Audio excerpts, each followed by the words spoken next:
I recently came across a story in my email. While reading it, I realized this story was nothing like the usual horror stories. Most horror stories are simple: a new house, some people move in, they start seeing ghosts, and in the end everyone gets scared. But today's story is different. After hearing it, even I was terrified. This story talks about something far more dangerous than ghosts or evil spirits, something that every one of us may have seen or felt at some point in life. And today's entire story revolves around that very thing. This is the story of a farmhouse in Haryana. It's a very old story from the 1990s. I don't know the exact date or time, but I do know it happened during the 90s. This story was heavily suppressed, and later you'll understand why. Otherwise, someone would have definitely made a movie on it by now. And guys, this is a really special story, so stay till the end. Now the story begins. In 1990, there was a farmhouse owned by a man named Malik. The area was somewhere around Haryana and was a very famous businessman. He had earned massive wealth and owned properties worth crores. However, he did not live in Haryana. He stayed in Delhi with his wife. Only visited the farmhouse occasionally during vacations. Since he needed someone to maintain the place, he hired a caretaker as soon as the farmhouse was built. His name was, for the last 10 years, had taken care of the farmhouse faithfully. Never doubted him because was an honest man. Had started working there when he was 20 years old, and now he was 30, still working as the caretaker. Whenever he needed anything, he would simply call, and the items would be delivered immediately. Recently, had started visiting the farmhouse almost every week, because he wanted some peace and relaxation in life. One day called and said, "I received a notice from the electricity department. Every night from 9 p.m. to 3 a.m. there will be a power shutdown. They advised us to use flashlights, lanterns or lamps." Replied, "But sir, we don't have any of those things here. And honestly, in 10 years we never faced any electricity problem." Said, "That may be true, but you still need to protect yourself. Use the money I sent you last week and go buy emergency lights, flashlights and other supplies from the city." Agreed and left for the city. By the time he was shopping, the sun had already begun to set. Waited for updates, but strangely hadn't called him even once. Usually he called every few hours. Finally called him. "Did you buy everything?" Replied nervously, "Sir, can you come here today?" Asked.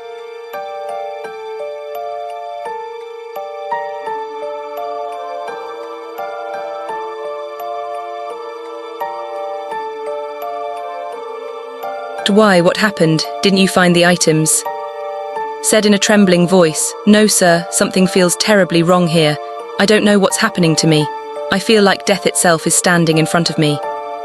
Replied, "I was anyway planning to come in 2 days, but right now I'm not even in Delhi. I'm in Mumbai. I'll try to book a flight and reach the farmhouse tomorrow as soon as possible. Until then, stay inside if you feel safe. If not, leave the place. I'll see you tomorrow."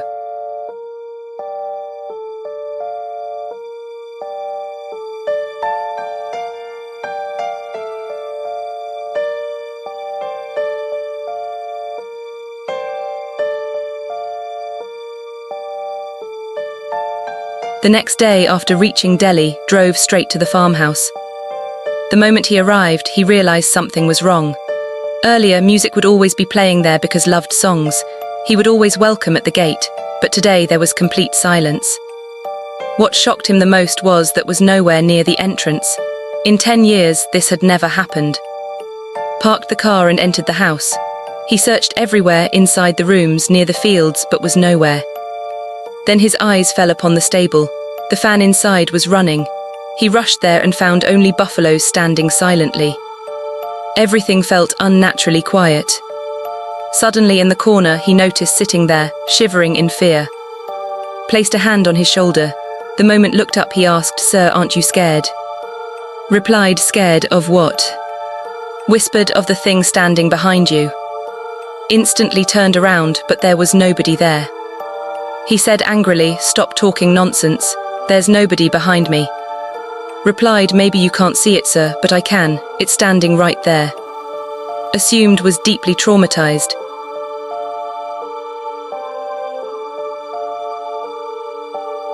He handed him a glass of water and calmly asked him to explain everything. Took a sip and began. "Yesterday evening, when I returned to the farmhouse with all the supplies, It was already getting dark. None of the emergency lights or flashlights were charged yet. As soon as I reached the farmhouse gate, I felt like I wasn't alone anymore. The road was completely deserted. No vehicles, no people, yet it felt like someone was walking beside me. I unlocked the gate and stepped inside, but it felt like another person entered with me.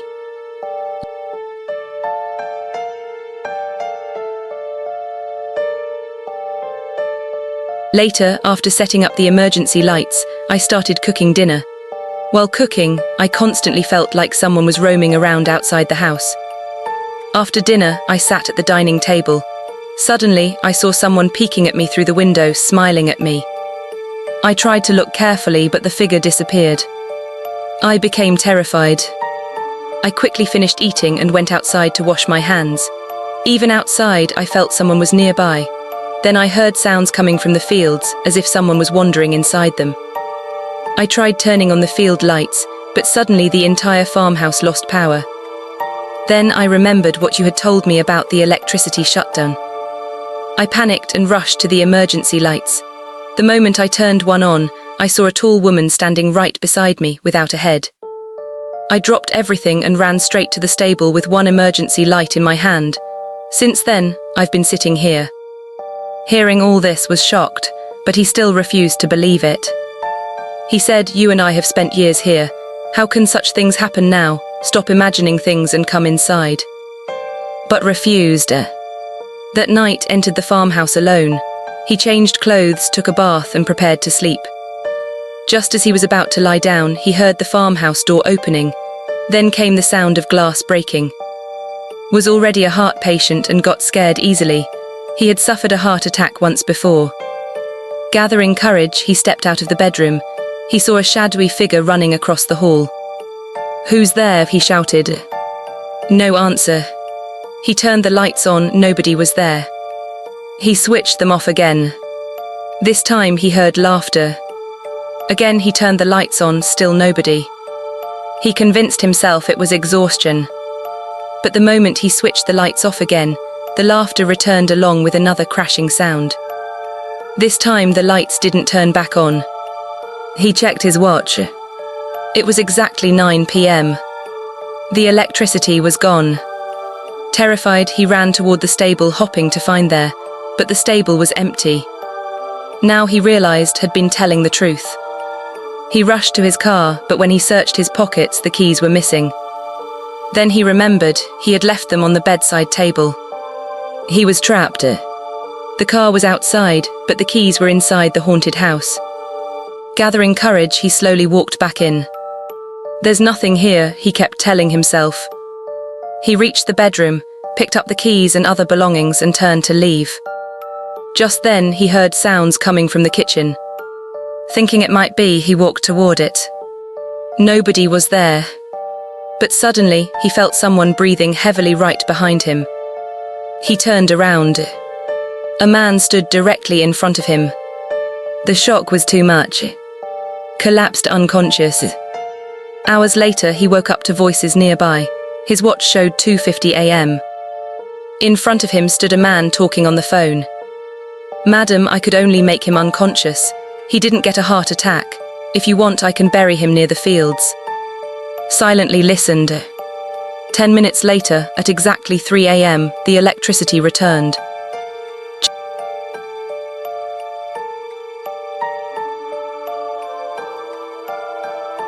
Jumped up, grabbed a knife from the kitchen platform, and held it against the man's neck. "Who are you?" The man turned around. It was devastated. The man he had trusted for 10 years was betraying him.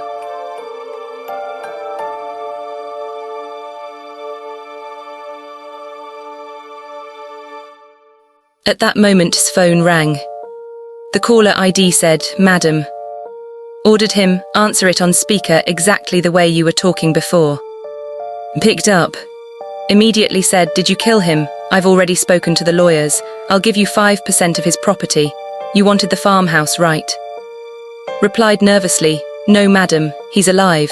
And I think your time has come because sir is standing right in front of me with a knife." Went silent. Calmly said, "If you wanted property, you could have asked me directly. Why all this drama? Come here, I'll give you your share face to face. Agreed and said she would arrive in about an hour and a half. During that time stood there ashamed. Told him, you're just a pawn following the Queen's orders. But remember, the game continues as long as the king is alive. After some time, they heard a car horn outside. Had arrived. Before opening the door, looked at and said, I'll give you 10% of this property if you kill her the moment she enters. Stayed silent. He opened the door, walked in confidently and said, good thing you finally understood, otherwise would have cut you into pieces. Stood right beside her. Then he quietly said, no madam, I already told you on the phone, your time has come.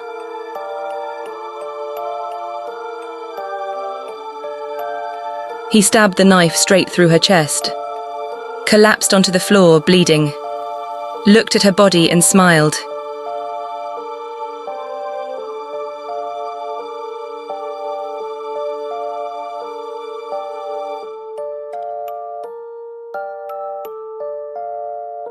Then he said to, remember when I told you I had some important work? I sold this farmhouse a week ago. I already took all the money. This farmhouse isn't even mine anymore. I only came here to collect my belongings and inform you. Hearing this, the ground slipped beneath feet. The knife fell from his hand. He sat down holding his head and cried, for 10 years I was loyal to you, but greed changed me. I betrayed the man who trusted me. I even killed your wife. What do I do now? But showed no interest anymore. He simply got into his car and drove back to Delhi.